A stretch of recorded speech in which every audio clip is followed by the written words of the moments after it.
Dr. Martin Luther King Jr. 1968 speech where he reflects upon the civil rights movement states that in the end we will remember not the words of our enemies but the silence of our friends. As a teacher, I have internalized this message.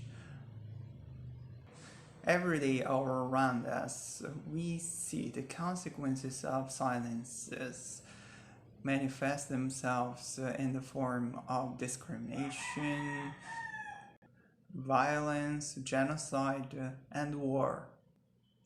In my classroom, I challenge my students to explore their silences in their own lives through poetry. We work together to fill gaps, to fill these spaces, to recognize them, to name them, and to understand that they don't have to be the sources of shame. And in the effort to create a culture in my classroom where my students feel safe sharing their intimacy of silences, I have 4 core principles that I posted on the board that sits in front of my class, which every student signs at the beginning of the year. Read critically, write consciously, speak clearly, and tell the truth. I found myself thinking a lot about that last point, tell the truth, and I realized that if I was going to ask my students to speak up, I was going to have to tell my truth and be honest with them about the times that I failed to do so. So I tell them growing up as a kid in a Christian family in New Orleans during Lent, I was always told that the most important, most valuable thing a man can do is to give something up, to sacrifice things that we typically indulge in, to prove to God that we understand His sanctity. So I gave up soda, McDonald's, French fries, French kisses, and everything in between them. But one year, I gave up speaking. I figured out the most valuable thing I could sacrifice is my own voice. But it was like I hadn't realized that I had given that up for a long time ago. I spent so much time telling people that the things that they wanted to hear, but not the things, instead of the things that they needed to. Told that I was not meant to be anyone's conscience because I was still trying to figure out being my own. So sometimes I just wouldn't say anything, appeasing ignorance with my silence, and aware that validation doesn't need words to endorse its existence. When Christian was beat up for being gay, I put my hands in my pockets and walked with my head down as if I didn't even notice.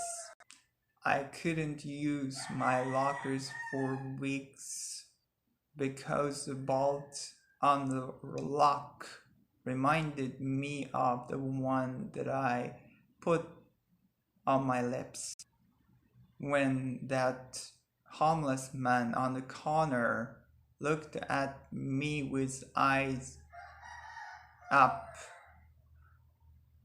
merely searching for an affirmation that he was worth seeing.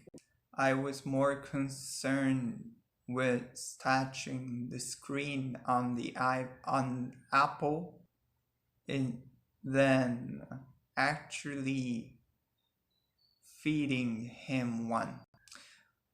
When that woman at the fundraising gala said that I'm so proud of you, it must be so hard to teaching those poor and intelligent kids.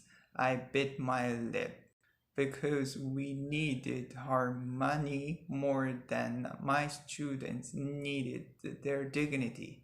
We spend so much time listening to things that people are saying that we rarely listen to things that they don't. Silence is a residue of fear. It's feeding your froze, and it's gut-wrench guillotine your chance, and it's the air retreating from your chest because it doesn't feel safe from in your lungs. It's Rwandan genocide. It's Katrina. It's what you hear when there aren't enough body bag left. And it's the sound when the noose is tied. It's churning. It's chains. It's privilege. It's pain.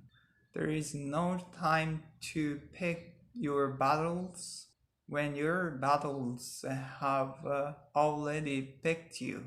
I will not let silence wrap themselves around my indecision. I will tell Christian that he is a lion, a sanctuary of bravery and brilliance.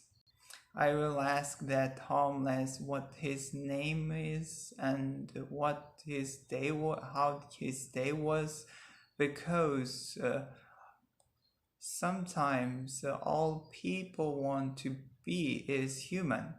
I will tell that woman my student can talk about transcendentalism like their last name is Thorough, and just because you watched one episode of The Wire, you doesn't mean you know anything about my kids.